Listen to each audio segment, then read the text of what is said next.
Currently, we are in Oceanside, California. I'm here for the day to do a couple videos. Nothing really in depth, just quick stuff under 10 minutes or so. And as I traverse my way to the Sprouts supermarket right there, because the only thing I go there for is their tuna sandwiches. They're pretty good. So today we're going to talk about a story that I was really interested in, not because of what happened, but because of black people's reaction to what happened. Here, well, let me explain. So I spoke about this story a couple of years ago when it happened. And of course, it involves this man right here, 29-year-old Tyrie Nichols, who on January 7th of 2023 was basically beat to death for not pulling over by a bunch of Memphis cops. One Tadarius Bean, Demetrius Haley, Emmett Martin, Desmond Mills Jr., and Justin Smith. So they all eventually got fired and got charged federally and by the state. Now, there was a sixth cop there, this guy Preston Hemphill, but he wasn't charged, so I'm assuming he didn't do anything. Now, judging by the way this guy looks, I'm going to say that the fitness requirements to be an officer of the Memphis Police Department are slim to nil, kind of like Preston there, nil on the slim. Man, do you know how many cops I see around the country that have no business physically being cops? It's absolutely ridiculous. I think the worst city for that is New York City. Those cops are the most sloppy I've ever seen in my entire life. Anyway, so all of those cops that I just mentioned, they were all fired from the Memphis Police Department. And then, of course, they were charged by the state and by the feds. So eventually, a couple of them did plead guilty in federal court, Emmett Martin and Desmond Mills. They pled guilty to violating Tyrie Nichols' civil rights and guilty of causing death and witness tampering. They also pled to state charges as well. So Demetrius Bailey and Justin Smith, they were acquitted of all state charges, including second-degree murder. I think Tadarius Bean as well was acquitted. And so they didn't really like that. And Rovon Wells, who's Tyrie Nichols' black mother, as opposed to his white mother, because apparently this guy had two mothers, which I'll explain if you didn't see my last video. So Rovon Wells, this lady, she is going to be a very rich woman here very soon, because she sued the Memphis Police Department for $550 million because, well, why the hell not? If they're going to kill your kid, and yeah, you know, Tyrie Nichols, he did not pull over when he was instructed, and the police were very angry that he did so. And, you know, he didn't deserve to die. But of course, when you get pulled over, by the police and you choose not to pull over, you're risking things like that happening. I mean, it's times like that you got to be an adult and you got to pull over. And what I don't understand about this Tyrie Nichols case is it's not like this guy was running around thugging as far as I could see. I mean, he had a job. He worked with his stepdad at FedEx. So I do not know why he didn't pull over. I don't know if there's any kind of history of mental illness and he was having an episode. That's the only thing I can think of, because I didn't hear anything about him having really any kind of a criminal record. So he was pulled over by the Memphis Police Department Scorpion Unit, which was disbanded after this incident occurred. So the Scorpion Unit was basically tasked with going after violent people, violent crimes, drug crimes, and, you know, they're going to be tough on these people, because if you've never been to Memphis, it is the worst city in our entire nation. It is a crap hole for real. Like, Memphis is not worth anything. It's not worth going. It's not worth driving through.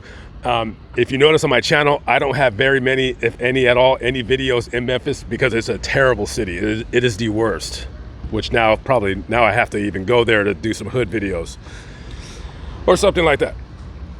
So Rovon Wells, Tyrie's mother, she said after they were found or they were acquitted of all state charges, she basically said, listen, you know, my son was targeted, and you know, those jurors, they acquitted these officers simply for the fact that my son was black and he was running away from them. And to get an impartial jury, they actually had to get jurors from an outside area, from Henderson County, which is around the Knoxville, Tennessee area. So that's the other side of the state.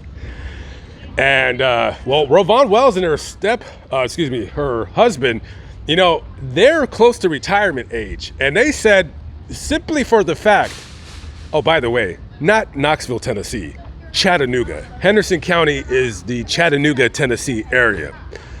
So they said that, you know, we were considering retiring to Chattanooga, Tennessee, but because the jurors in this case, who are from the Chattanooga, Tennessee area, because they found them or acquitted them of all charges, we don't want to live in the same area that these jurors are. So we're not going to be retiring to Chattanooga.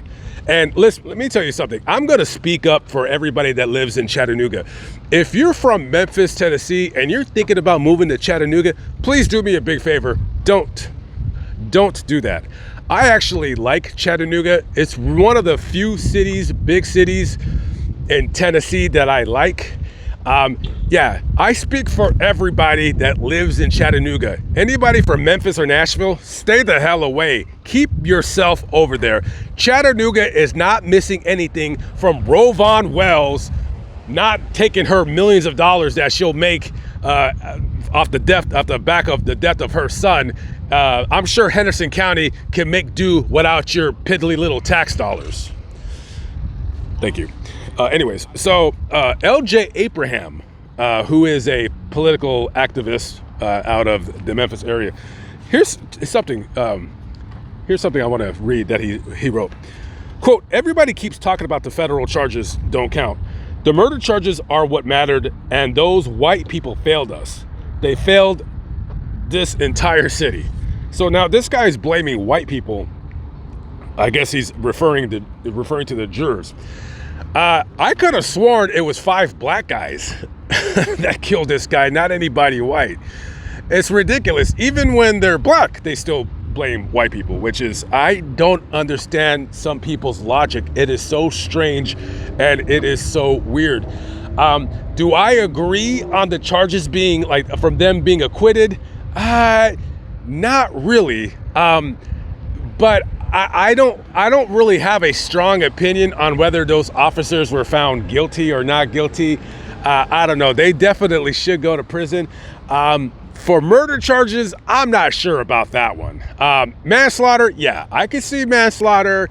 I don't know about murder charges. So maybe I agree with the jury. I know those officers didn't mean to murder this dude, but you know, maybe they got a little bit too hyphy, if you will. Is that what the kids say? A little bit hyphy.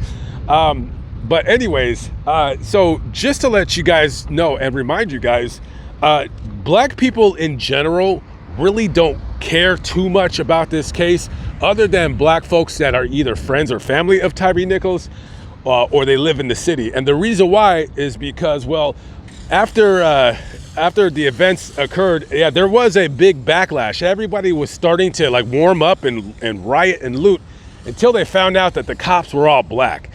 That put a slight damper on the festivities that were about to begin in Memphis. And what really got black folks off of the caring for the Tyrie Nichols situation is when his old tweets came back to haunt him and his family. I'm not going to read verbatim what those tweets said, but basically they were, you know, not particularly glowing in terms of black women. Derogatory stuff that he wrote about black women, stuff that was deemed, not by me anyways, it takes a lot to offend me, but black women are going to take too kindly to what he said about them. And of course, they seen this picture of Tyrie Nichols holding up a baby that is clearly biracial, and then he had a picture with his fake white mother, and black people, they're like, yeah, we're going to check out on this guy. And I just thought it was so funny and hypocritical that people often do that in life. So the judge in the matter, his name is Judge Norris.